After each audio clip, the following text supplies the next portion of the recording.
Wait, somebody's looking at me.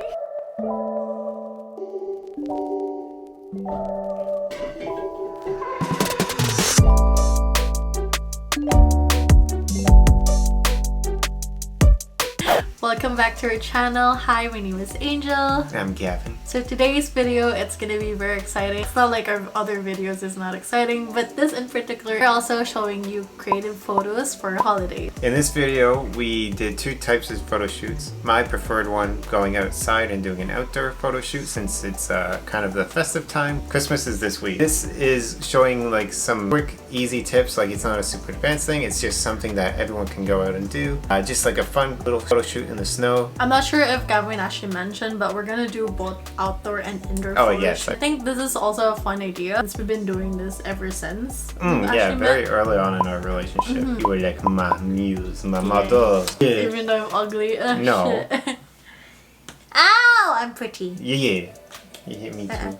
Okay. Yeah. And also we felt like this video will be very interesting. Like there's a lot of like influencers and aspiring influencers, so this will give you a quick idea of how to do a snow shoot, winter shoot, or holiday shoots, snow season. Yeah, and it also gives us an idea. So if you guys like this type of content and you want like more type of photo tips or like video tips, let us know in the comments, because yeah, we can totally do like more in depth and like more larger scale like photo tips, and we can do that more regularly if you guys are interested. So again, please let us know down in the comments. Feel free to subscribe as well down below, and also put a like as well. And then your notification bell.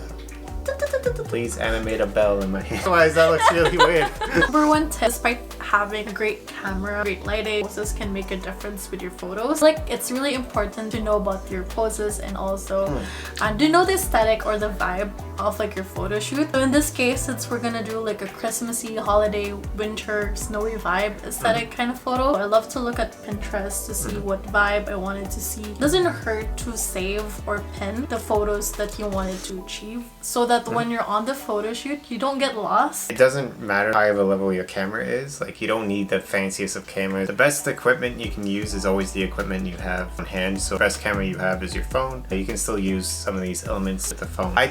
I shoot Canon for the most part, but for this photo shoot, shot on Sony, on the Sony a7R4 for the first time for a portrait shoot, and I shot with the 50mm Gmaster. Typically, if you do have access to equipment or you were thinking about renting equipment, if you're doing a solo portrait shoot, typically 50 and 85 are great for if you're looking for kind of like waist or like chest and up. You can still do a full body with the 50 because the 50 is kind of like the same focal length that you kind of see the world in with your eyes. Another nice one is the 35 if you want to show a little bit more of the environment around you. But for this one, I opted to shoot with a 50mm. I really like the compression I get with it, and I can blur out the background completely, which is really pretty when it has all that fresh snow. Let's head into the photo shoot.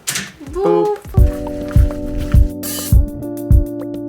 Okay, so this is the first shoot we're doing.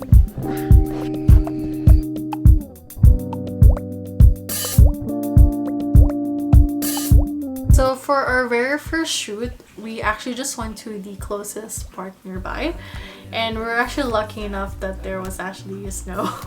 It was snowing the day before. The sunlight was starting to get a little harsh because unfortunately we went a little bit later in the day. So at first Angel angled herself in one position because she thought she would like the light on the face a little bit.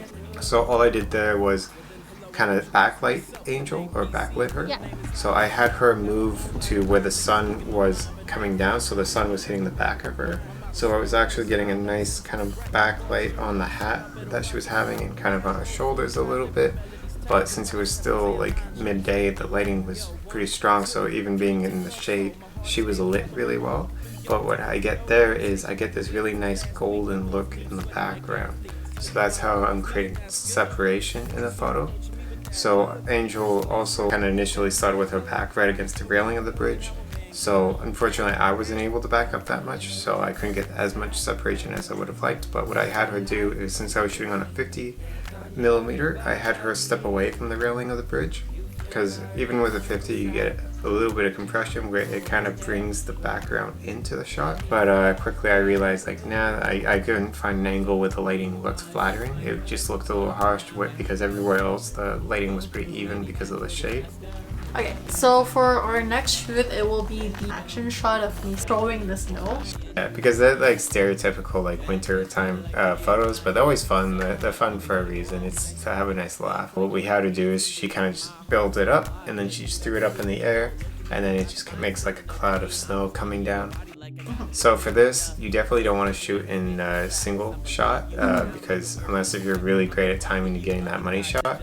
So the best thing to do for this is don't use continuous autofocus. Just use single AF. Get focus on the eye. Just leave it there because it's not like you're going to be running around. Just find your angle that you want. Get that focus on the eye. Recompose.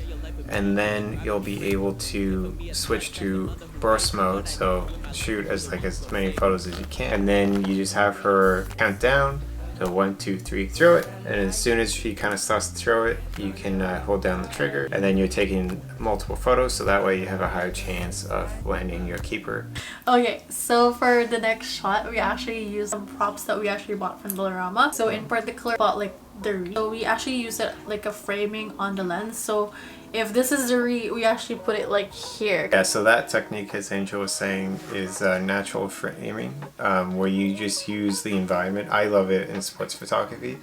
Like what I typically do is I use other athletes to kind of frame my main subject. I do that a lot in the CFL, and then I've started to incorporate it with my NHL photos a lot. So in this case, you use the wreath as a circle, and you just kind of frame that in a way where it just Angel is like the primary subject in it, where it's blocking a lot of the frame. Some people do similar techniques. I don't consider it natural framing, but when they hold up like a crystal or like a CD or something like that really close to the lens, because it just adds like a unique color distortion, or it just kind of like softens the one corner of the image. In this case, we're doing natural framing, and I think I even did that a little bit with the fence, where I add the fence into the foreground, like really close to the lens.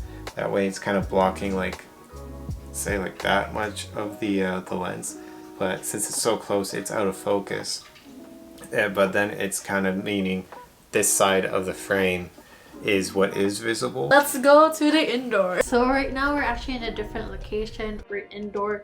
Our place is not the most aesthetic.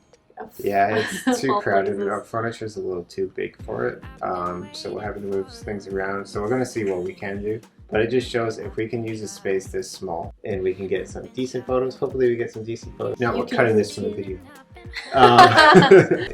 If we get some decent photos, then anyone can get like something in any space. I'm gonna use different props, which we actually bought from Dollarama. It costs around $20. Then you can just reuse it next year, create a photo shoot for Christmas or for holidays. Because that's one thing, like with photography, you don't always have to spend a fortune to get great results.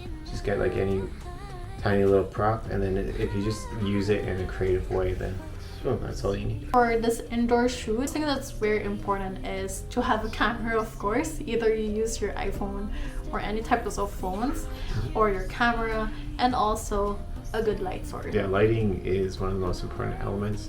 So if you have good lighting, you have everything you need to have a good photo. Actually, for indoor photo shoot, we're just playing around with our props. Gavin keeps so yawning. I hate it. Yeah, I'm gonna yawn again soon, I can tell. The second props that we have, the candy cane. So we bought this candy cane for about like I think $2 or something. Yeah, like we got two. Unfortunately, they were like jumbo sized and probably not the most ideal. If you get like standard candy canes, that becomes a whole lot easier and probably easier to be more playful with, because then you can eat them afterwards. Those ones I don't really plan on eating, but probably gonna smash them up and add them to like a gingerbread house or something. We'll be using this type of props. On this shoot, since the middle part of the tree is the thickest part, we have a nicer background. We grabbed one of our chairs for our dining table. So we just had her sit in that, and then eventually we just had her kind of ride it like a saddle around with the positionings where you could have them kind of lean on it like this, you could have them lean like this, or you can do like the abominable snowman if you know the claymation Rudolph the Red-Nosed Reindeer. You should know what I'm talking about when the big ice guy kind of climbs the mountains and he goes up like this and you're going, I might eat all the reindeer. You can do that pose too, but in a cuter face. What we did is we had me hold one end and we had Angel kind of draping it up. And then I just shooting vertical, I think portrait style for all of these photos. So I'm just holding the camera up to my face, and then I'm just kind of dangling the lights into a position where the bulb isn't like completely blocking Angel's face, hopefully kind of like dancing around. Sometimes you can kind of cover up part of the face, but you still want to be able to recognize like, oh, that's a human. So this is a very unflattering pose from this angle, but from what you're looking at. But for this shot, we are using the Christmas decor we have at home, such as the ornaments and garlands. I had Angel lie on her back with the rest of the decorations. Then I also had her play around with the Santa Claus hat and the other props just so we would have a little bit more fun and have some more unique photos along the way. First thing that we did is the mirror or the reflection thing, which we actually kind of failed. We didn't have like enough time to really clean the mirror, and I feel like despite me cleaning the mirror, it cannot be more clear enough. I don't know why. The mirror was still very dirty. You get the reflection, but all you see is like smudges, and then Angel was putting some of the Christmas decorations on it, and then she was getting glitter on it. To be honest, you can actually really do this as long as you have a clean mirror. We kind of just scrapped it because the mirror just didn't look clean. So that's a wrap.